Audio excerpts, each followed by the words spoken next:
আসসালামু আলাইকুম। পৃথিবীর যে যে প্রান্ত থেকে শুনছেন এবং দেখছেন সবাইকে শুভেচ্ছা জানাচ্ছি। আজকে আলোচনার মূল বিষয় হচ্ছে যে কুম্ভকর্ণ বিএনপির ঘুম কখন ভাঙবে? কুম্ভকর্ণ বিএনপির ঘুম কি কখনো ভাঙবে? আসুন, কুম্ভকর্ণ বিএনপির ঘুম ভাঙার আগে কুম্ভকর্ণ কি সে বিষয়টি জেনে নিন। অনেকে হয়তো বলতে পারেন যে কুম্ভকর্ণ কি? কুম্ভকর্ণ হচ্ছে একটা ক্যারেক্টার, যে ক্যারেক্টার যার হচ্ছে যে সে প্রচণ্ড ঘুমাতে ভালোবাসে, ঘুমায়। তার বাড়িঘর সব কিছু আগুন দিয়ে পুড়ে যাচ্ছে, তারপরে সে ঘুমায়। সে খালি শুধু খাইতে ভালোবাসে আর ঘুমাইতে ভালোবাসে। তার ঘর পুড়ে যাক, ঘর পুড়ে যাচ্ছে, তাতে তার কোনো খেয়াল নেই। সো একইভাবে এই জন্য বিএনপিকে আমি বলছি যে বিএনপি হচ্ছে কুম্ভকর্ণ, যে এই কুম্ভকর্ণ বিএনপির ঘুম কখন ভাঙবে। কেন বললাম এই কথাটি? আপনি দেখেন যে বাংলাদেশ যেখানে ধ্বংস হয়ে যাচ্ছে, বাংলাদেশ মৌলবাদীদের আখড়া হয়ে যাচ্ছে, বাংলাদেশ জঙ্গিবাদের আস্তানা হয়ে যাচ্ছে, দেশ রসাতলে যাচ্ছে, কিন্তু বিএনপির ঘুম কিন্তু ভাঙছে না। কেন ভাঙছে না? কারণ বিএনপি চাঁদাবাজি করছে, খাচ্ছে, তার আর কোনো টেনশন নেই, দেশ নিয়ে কোনো টেনশন নেই। আর ওই দিক দিয়ে জামাত এবং জঙ্গিরা সব কিছু দখল করে নিচ্ছে। জামাত টেকনিক্যালি এই বিএনপিকে চাঁদাবাজিতে লিপ্ত করে, চাঁদাবাজির দিকে দিয়ে এবং কিছু কিছু জায়গায় ক্ষমতার লোভ, ক্ষমতার ভাগ এবং আর্থিক কিছু খাতে প্রভাবিত করে পাওয়ারগুলো জঙ্গিরা এবং জামাত দখল করে নিচ্ছে। যেমন মনে করেন যে আপনার পুলিশ, তারপরে হচ্ছে অ্যাডমিনিস্ট্রেশন, বিশ্ববিদ্যালয়, প্রশাসনগুলোতে সব জায়গায় জামাতের নিয়ন্ত্রণ নিয়ে নিচ্ছে। আর বিএনপিকে দিয়ে দিচ্ছে টেম্পু স্টেশন দখল, চাঁদাবাজি, ছোটোখাটো দিয়ে একটা ব্যবসা বাণিজ্য দখল, এগুলোতে বিএনপিকে দিয়ে দিচ্ছে।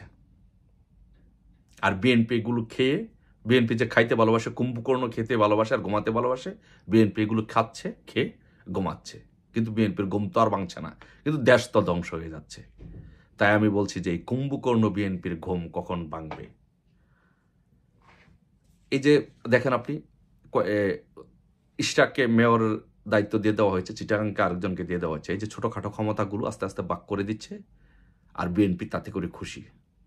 কিন্তু বিএনপি কি একবার ভেবেছে যে এই সুদখোর মহাজন এনোস জঙ্গিদের উপরে ভর করে এই দেশটাকে জঙ্গিবাদী দেশ বানাচ্ছে এবং রাজনৈতিকভাবে এই বিএনপিকে ডিজলভ করে দেওয়ার একটা চেষ্টা করা হচ্ছে?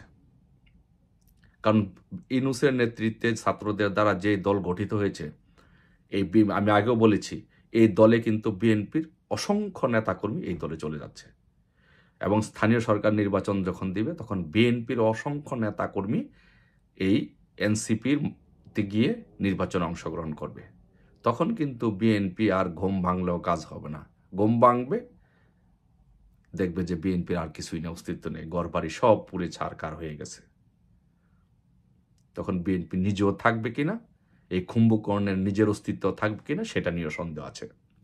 আপনি আরো যদি দেখেন যে বিএনপি এমনভাবে অকাম কুকাম করছে, এমনভাবে জঙ্গিবাদকে ওদের থেকে সমর্থন করছে, জঙ্গিবাদকে এমনভাবে প্রশ্রয় দিচ্ছে যে জামাত, হরকাতুল জিহাদ, আইএস সহ, হিজবুত তাহরির সহ জঙ্গিরা যে কাজকর্মগুলো করছে, এগুলোকে বিএনপি নীরবে নিবৃত্ত সমর্থন দিয়ে যাচ্ছে।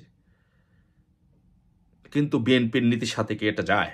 আমি প্রশ্ন করি বিএনপিকে, যে বিএনপি তো অসংখ্য মুক্তিযোদ্ধা আছে দাবি করে, এবং বিএনপি এও দাবি করে যে বিএনপির যে নেতা জিয়াউর রহমান উনি একজন মুক্তিযোদ্ধা।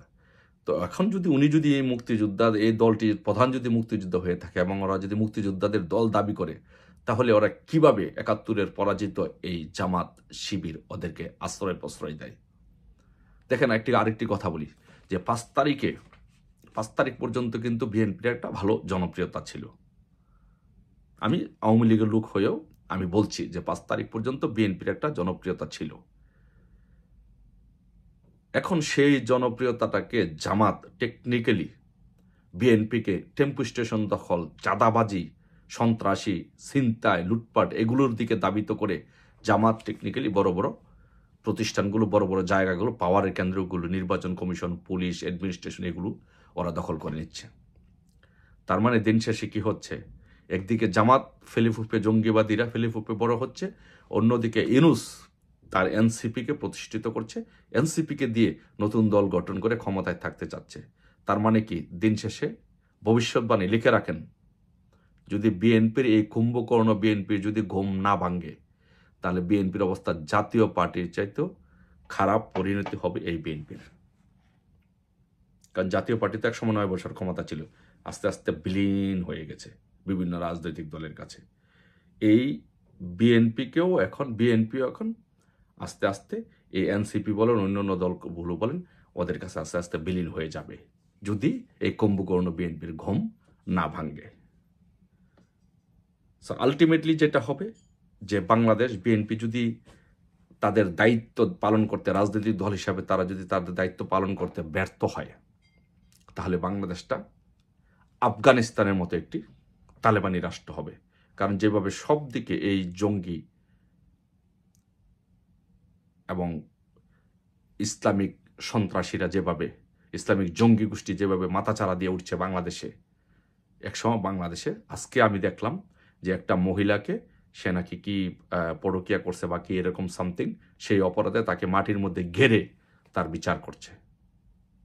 তার মানে কি, তারা ইসলামী শাসন বাংলাদেশে প্রতিষ্ঠিত করতে চায়, তালেবানি শাসন বাংলাদেশে প্রতিষ্ঠা করতে চায়। সো এটাই যদি হয়, তাহলে আমাদের কপালে খুবই কষ্ট আছে, দুঃখ আছে। বাংলাদেশ আগামী বাংলাদেশ একটা আফগানিস্তান হতে যাচ্ছে। আর এই কুম্ভকর্ণ বিএনপি ঘুম থেকে যখন উঠবে, ঘুম থেকে উঠেই দেখবে যে যারা এতদিন তারা যাদেরকে লালন করে, পালন করে, খাইয়ে বড় করেছে, তারাই তাদের এখন গিলে ফেলেছে এবং তাদের পেটেই এই বিএনপি হজম হয়ে গিয়েছে। আশা করি এই কুম্ভকর্ণ বিএনপির ঘুম ভাঙবে এবং সকলে ঐক্যবদ্ধভাবে বাংলাদেশটাকে তালেবানি রাষ্ট্র হতে রক্ষা করবে। ধন্যবাদ সবাইকে। জয় বাংলা, জয় বঙ্গবন্ধু।